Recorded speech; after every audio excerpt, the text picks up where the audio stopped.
Le 8 juin 793, les moines de Lindisfarne se lèvent comme chaque jour sur leur petite île au large de la côte nord-est de l'Angleterre.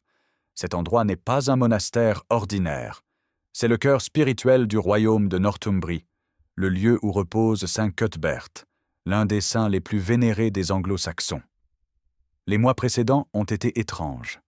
Les chroniques racontent des vents violents, des éclairs incessants et des dragons de feu dans le ciel.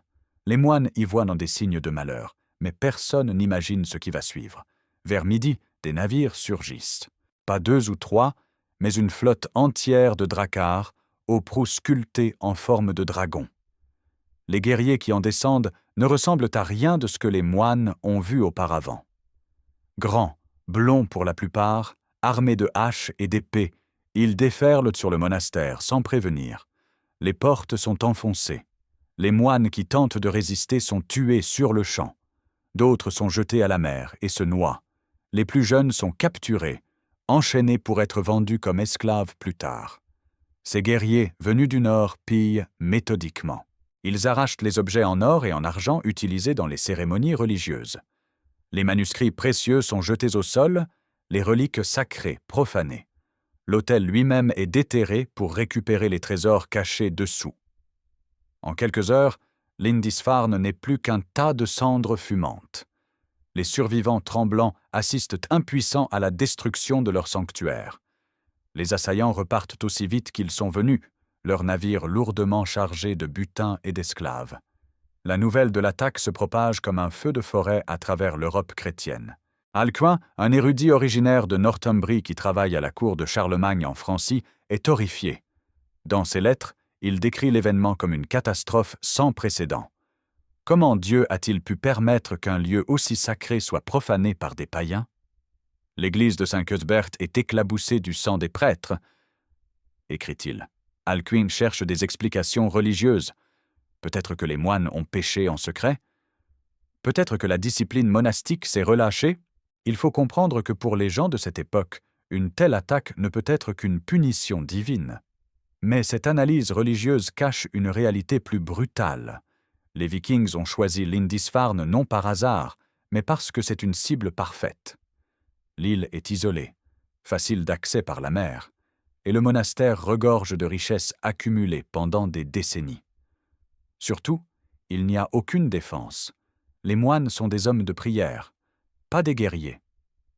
Personne n'avait jamais pensé fortifier un lieu saint. Cette première attaque n'est que le début d'une vague de terreur qui va déferler sur l'Europe pendant les 2 siècles suivants. Pour comprendre pourquoi les Vikings deviennent soudainement une menace si redoutable, il faut parler de leurs navires. Les dracars ne sont pas de simples bateaux, ce sont des chefs-d'œuvre d'ingénierie navale. Longs d'environ 20 à 30 mètres, ils peuvent transporter jusqu'à 60 hommes. Leur coque est construite en bois de chêne avec une technique de chevauchement des planches qui rend le navire à la fois solide et flexible. Cette flexibilité permet au bateau de résister aux vagues les plus violentes de la mer du Nord. Le génie du drakkar réside dans sa polyvalence.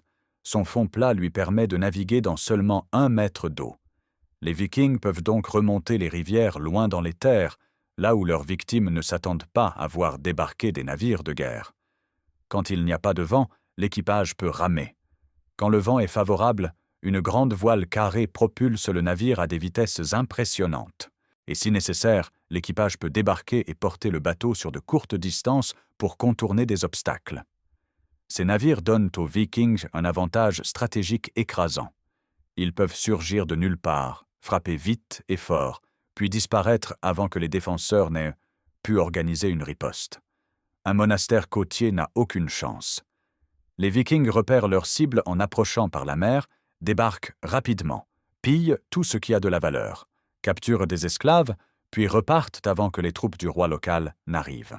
Cette tactique du raid éclair va fonctionner pendant des décennies. Les premiers raids après Lindisfarne visent d'autres monastères le long des côtes britanniques et irlandaises. En 794, c'est au tour du monastère de Jarrow d'être attaqué. En 795, les Vikings frappent l'île de Iona en Écosse, puis l'Irlande. Ces attaques suivent toutes le même schéma. Elles se produisent pendant l'été, quand la navigation est plus sûre. Les Vikings arrivent à l'aube ou au crépuscule pour maximiser l'effet de surprise. Ils ne s'attardent jamais, préférant enchaîner plusieurs raids dans différents endroits plutôt que de s'installer. En 820, les Vikings tentent leur première incursion en Francie en remontant la Seine. L'attaque est repoussée grâce au système de défense côtière mis en place par Charlemagne. Mais après sa mort en 814, son empire commence à se fissurer. Son fils Louis le Pieux maintient une certaine unité, mais à sa mort en 840, ses 3 fils se déchirent pour le pouvoir. La guerre civile qui éclate entre Charles le Chauve, Louis le Germanique et Lothaire affaiblit considérablement les défenses du royaume. Les Vikings ne vont pas laisser passer cette opportunité. En 841, le chef viking Asgeir remonte la Seine avec sa flotte. Il saccage Rouen, pille le monastère de Fontenelle et brûle l'abbaye de Saint-Denis près de Paris. La quantité de butin récupéré est considérable. Les prisonniers dont les familles peuvent payer une rançon sont libérés contre de l'argent. Les autres sont vendus comme esclaves.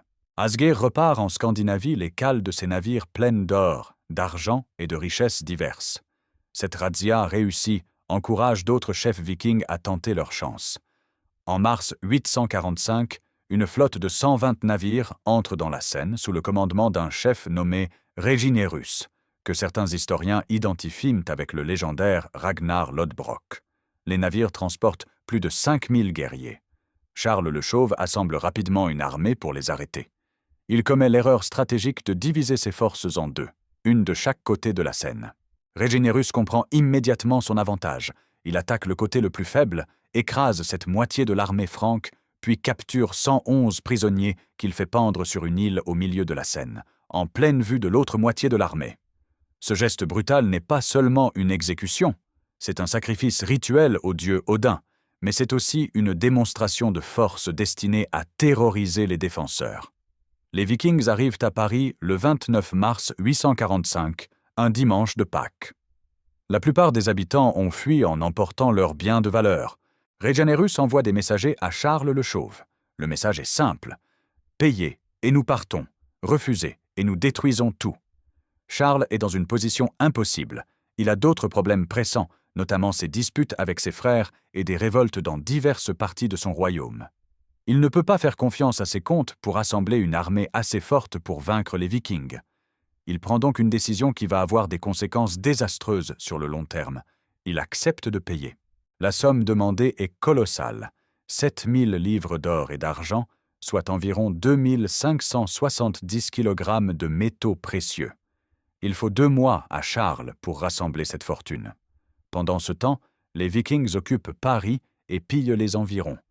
Beaucoup de guerriers tombent malades, probablement de dysenterie due aux conditions sanitaires déplorables de leur campement.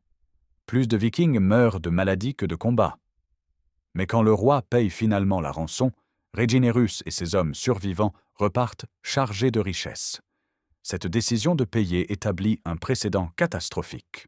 Elle montre aux Vikings qu'au lieu de risquer leur vie au combat, ils peuvent obtenir d'énormes sommes d'argent simplement en menaçant. Ce type de paiement, qui sera plus tard appelé Danegeld, deviendra une pratique courante. Les Vikings reviendront encore et encore, sachant qu'ils seront payés pour partir. Entre 845 et la fin du siècle, les Francs paieront 13 fois ce tribut aux Vikings. Pendant que leurs compatriotes terrorisent l'Angleterre et la Francie, d'autres Vikings jettent leur dévolu sur l'Irlande. Les premiers raids commencent en 795 avec l'attaque de l'île de Rathlin. Au cours des décennies suivantes, les attaques s'intensifient. Les monastères irlandais, riches et sans défense, sont des cibles de choix. Mais en 841, les Vikings changent de stratégie. Au lieu de simplement piller et repartir, ils décident de s'installer. Sur les rives de la rivière Liffey, à l'embouchure qui forme un bassin naturel appelé Dublin, l'étang noir en vieil irlandais, les Vikings établissent un Longfort, un camp fortifié pour leurs navires. L'emplacement est parfait. Le bassin profond offre un excellent abri pour leur flotte. Les forêts environnantes fournissent le bois nécessaire pour réparer et construire des navires. Le climat irlandais, plus doux que la Scandinavie, permet de rester toute l'année. Ce qui commence comme un simple camp militaire va se transformer en la première vraie ville d'Irlande, Dublin. Le chef viking Turgeis devient le premier dirigeant de ce nouvel établissement.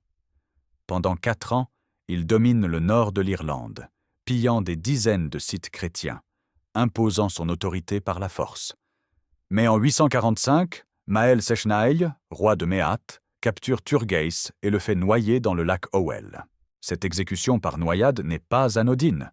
Elle fait probablement partie d'un rituel de triple mort réservé aux rois et héros ennemis, combinant pendaison, noyade et blessure. Malgré la mort de Turgeis, les Vikings restent à Dublin. En 849, Mael Sechnaill, devenu entre-temps haut roi d'Irlande, attaque le camp viking et le ravage. Mais la même année, une flotte de 140 navires arrive d'outre-mer, probablement envoyée par un roi scandinave pour reprendre le contrôle et venger les pertes. Les nouveaux arrivants ont pour mission de soumettre les Vikings déjà installés, qui ont peut-être commencé à agir de manière trop indépendante. Dublin devient rapidement un centre commercial majeur. Les Vikings y vendent les esclaves capturés lors de leurs raids en Irlande et en Grande-Bretagne. Ils importent des fourrures, de l'ambre et des armes de Scandinavie. Ils exportent du bétail, des textiles et des esclaves vers le reste du monde viking. La ville attire des artisans, des marchands, des fermiers. Des fouilles archéologiques modernes ont révélé l'ampleur de cette colonisation. On a trouvé des maisons construites en bois avec des murs en clayonnage, des ateliers de forgerons, des balances de commerçants, des bijoux, des outils, même des planches à langer en os de baleine. Les cimetières vikings, découverts à Kilmainham et Eastlandbridge, près de Dublin, contiennent les tombes de centaines de guerriers enterrés avec leurs armes, mais aussi celles de femmes enterrées avec des broches ovales typiquement scandinaves et des outils domestiques. Ces découvertes prouvent qu'il ne s'agit pas seulement de raids temporaires, des familles entières s'installent. Les Vikings sont là pour rester. En 865, quelque chose change. Au lieu des raids saisonniers habituels, une force viking massive débarque en Angleterre. Les chroniques anglo-saxonnes l'appellent la Grande Armée païenne. Les estimations sur sa taille varient, mais elle compte probablement entre 3000 et 5000 guerriers répartis sur de nombreux navires. Ce n'est plus un raid, c'est une invasion en bonne et forme avec l'objectif de conquérir et d'occuper le territoire.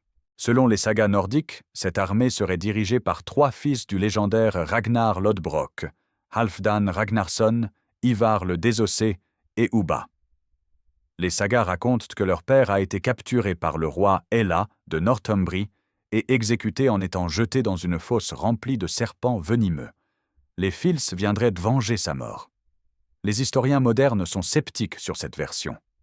Ragnar Lodbrok pourrait être un personnage composite, une fusion de plusieurs chefs vikings différents. Mais que la motivation soit la vengeance ou simplement la conquête, le résultat est le même. Une armée redoutable va bouleverser l'Angleterre. Les Vikings débarquent dans l'East Anglia fin 865. Le roi Edmund essaie de les acheter. Il leur fournit des chevaux en échange d'une promesse de paix. Ce cadeau change tout. Jusqu'ici, les Vikings étaient limités par leur dépendance aux bateaux. Avec des chevaux, ils deviennent une armée mobile capable de frapper n'importe où à l'intérieur des terres. Après avoir hiverné en East Anglia, ils chevauchent vers le nord au printemps 866. Leur première cible majeure est York, la capitale de Northumbrie. Le timing est parfait. Le royaume est déchiré par une guerre civile entre le roi Ella et un rival nommé Osbert. Les Vikings profitent de cette division. Ils prennent la ville sans grande résistance en novembre 866. Quand Ella et Osbert mettent finalement leurs différends de côté et tentent de reprendre York au printemps 867, il est trop tard. Les Vikings les écrasent. Les 2 rois sont tués dans la bataille. Selon les sagas, Ella aurait été exécutée par l'infâme supplice de l'aigle de sang, un rituel brutal où les côtes de la victime sont brisées et ses poumons sortis par le dos pour former des ailes. Les historiens débattent encore de la réalité de cette pratique. La Northumbrie tombe. Les Vikings installent un roi fantoche nommé Ecbert pour collecter les impôts et maintenir l'ordre en leur nom. York, rebaptisé Jorvik par les nouveaux maîtres, devient la première capitale d'un royaume viking en Angleterre. La ville prospère sous domination scandinave, devenant un centre commercial majeur avec des liens étroits vers Dublin et la Scandinavie. En 867, l'armée marche vers le sud et attaque Nottingham en Mercie. Le roi Burgred de Mercie demande l'aide de son beau-frère Ethelred de Wessex. Les deux armées affrontent les Vikings, mais sans résultat décisif. Les Merciens finissent par payer un Danegeld pour avoir la paix. Les Vikings retournent à York pour l'hiver. En 869, ils reviennent en East Anglia. Cette fois, ils ne viennent pas pour un tribut. Ils viennent pour conquérir. Le roi Edmund rassemble son armée et les affronte. Mais les Vikings sont trop forts. Edmund est capturé. Selon la légende chrétienne, les Vikings lui proposent de devenir leur vassal païen. Il refuse. Ils l'attachent à un arbre, le criblent de flèches, puis le décapitent. Edmund devient un martyr, Saint Edmund. Son sanctuaire à Bury St. Edmunds deviendra un important lieu de pèlerinage médiéval. L'East Anglia tombe. La Mercie est affaiblie et paie tribut. La Northumbrie est sous contrôle viking. Il ne reste qu'un royaume anglo-saxon encore debout. Le Wessex, dirigé par le roi Ethelred et son jeune frère Alfred. En 861, la grande armée païenne, renforcée par des renforts venus de Scandinavie qu'on appelle la Grande Armée d'été, se tourne vers le Wessex. Les Vikings s'installent à Reading. Ethelred et Alfred mènent leur armée pour les affronter. La bataille de Reading est sanglante des deux côtés, mais les Saxons sont repoussés. 4 jours plus tard, les deux armées se rencontrent à nouveau à Ashdown. Cette fois, les Saxons l'emportent. Alfred mène une charge dévastatrice sur l'aile droite viking, tandis que son frère attaque l'autre flanc. Les Vikings perdent 5 jarls et sont forcés de battre en retraite vers Reading. Mais la victoire est de courte durée. 2 semaines plus tard, à Basing, les Vikings prennent leur revanche. 2 mois après, une nouvelle bataille à Merantun se termine par une victoire viking. Puis, juste après Pâques, 871, le roi Ethelred meurt. Alfred, qui n'a que 22 ans et n'était que le 4e fils de son père, devient roi dans des circonstances désespérées. Son royaume est envahi, son armée épuisée, ses ressources limitées. Alfred achète du temps en négociant une trêve avec les Vikings moyennant paiement. Cela lui donne le répit nécessaire pour réorganiser ses défenses. Les Vikings, satisfaits du tribut reçu, se retirent pour s'occuper de la Mercie. En 874, ils chassent le roi Burgred et divisent son royaume. Halfdan emmène la moitié de l'armée vers le nord pour piller les Pictes et installer ses hommes dans la région d'York. L'autre moitié, dirigée par Guthrum, retourne au Wessex. En janvier 878, Guthrum lance une attaque surprise pendant les festivités de la 12e nuit. Il prend la ville de Chippenham et force Alfred à fuir. Pour la première fois de sa vie, le roi du Wessex est un fugitif dans son propre royaume. Il se cache dans les marais de Somerset avec une poignée de fidèles. Beaucoup pensent que tout est perdu. L'Angleterre va devenir entièrement viking. Mais Alfred ne renonce pas. Pendant plusieurs mois, il mène une guérilla depuis les marais, harcelant les Vikings avec des raids rapides. Secrètement, il envoie des messages aux nobles du Wessex qui n'ont pas fui, leur demandant de rassembler leurs hommes. En mai 878, il émerge des marais à la tête d'une nouvelle armée. Les hommes du Somerset, du Wiltshire et du Hampshire répondent à son appel. Alfred mène son armée jusqu'à Eddington, où Guthrum et ses forces sont campés. La bataille qui suit est décisive. Les Saxons chargent avec la rage du désespoir. Le combat fait rage toute la journée. Finalement, les Vikings craquent et se replient vers leur forteresse. Alfred les assiège pendant 2 semaines jusqu'à ce qu'ils manquent de nourriture et se rendent. Les termes de la reddition sont surprenants. Alfred ne massacre pas les Vikings. Il ne les chasse pas d'Angleterre. Au lieu de cela, il négocie un traité. Guthrum et 30 de ses chefs acceptent de se faire baptiser. Alfred devient le parrain de Guthrum, qui prend le nom chrétien d'Æthelstan. Plus important encore, ils signent un accord qui divise l'Angleterre en 2. Le Wessex, la Mercie de l'Ouest et une partie du Sud restent sous contrôle anglo-saxon. Le reste, toute la partie nord et est, devient le Danelaw, un territoire où les lois danoises s'appliquent. Cette solution pragmatique sauve le Wessex et préserve la culture anglo-saxonne en Angleterre. Guthrum respecte le traité et règne sur son royaume viking jusqu'à sa mort, une décennie plus tard. Alfred utilise les années de paix qui suivent pour transformer le Wessex. Il construit des bourses, des villes fortifiées, à travers son royaume. Il crée une flotte de guerre pour contrer les navires vikings. Il réorganise son armée sur un système de rotation qui permet d'avoir toujours des troupes disponibles. Ces réformes feront de lui le seul roi anglais jamais appelé le Grand. En 885, une nouvelle flotte viking remonte la Seine. Cette fois, elle est gigantesque, peut-être 700 navires transportant des dizaines de milliers d'hommes. Ils sont menés par le chef Siegfried. Leur objectif est encore une fois Paris, mais la ville n'est plus la même qu'en 845. Après les paiements humiliants du passé, les Parisiens ont appris leur leçon. La ville est maintenant fortifiée. 2 ponts fortifiés enjambent la Seine, l'un de chaque côté de l'île de la Cité. Des tours de pierre surveillent le fleuve.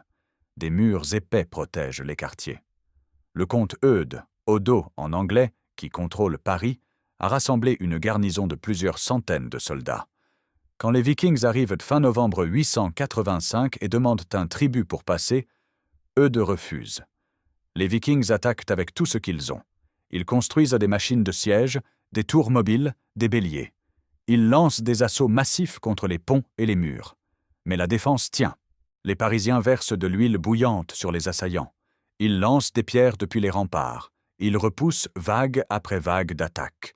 Le siège dure des jours, puis des semaines, puis des mois. En février 886, une armée de secours dirigée par Henri de Saxe tente de lever le siège, mais échoue. La maladie commence à se propager parmi les assiégés. Goselin, l'évêque qui aide à organiser la défense, meurt de maladie. Siegfried, découragé par les lourdes pertes et le peu de progrès, accepte 60 livres d'argent pour partir en avril.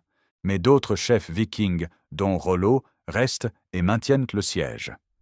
Eudes réussit à s'échapper de la ville encerclée pour aller chercher de l'aide auprès du roi Charles le Gros, l'arrière-arrière-petit-fils de Charlemagne. Il promet de venir avec une armée.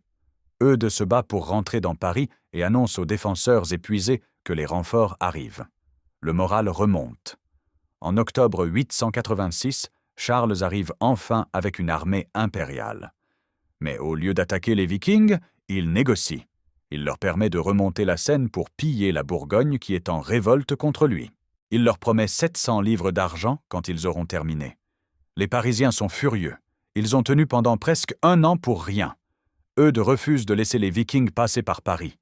Les Vikings doivent traîner leurs bateaux par terre jusqu'à la Marne pour contourner la ville. Cette trahison de Charles le Gros lui coûte cher. Quand il meurt en 888, les nobles français ne choisissent pas un autre carolingien. Ils élisent Eudes, le héros du siège de Paris, comme leur roi. C'est la première fois depuis Charlemagne qu'un non-carolingien devient roi de Francie. La dynastie qui a dominé l'Europe pendant un siècle commence à s'effondrer. Un chef viking nommé Rollo opère dans la région de Rouen depuis environ 900.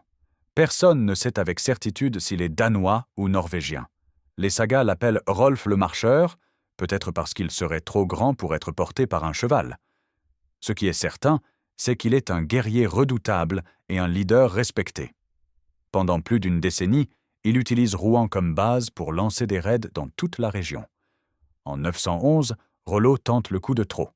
Il attaque Paris, mais échoue. Puis il assiège Chartres. L'évêque Gosselin organise la défense de la ville.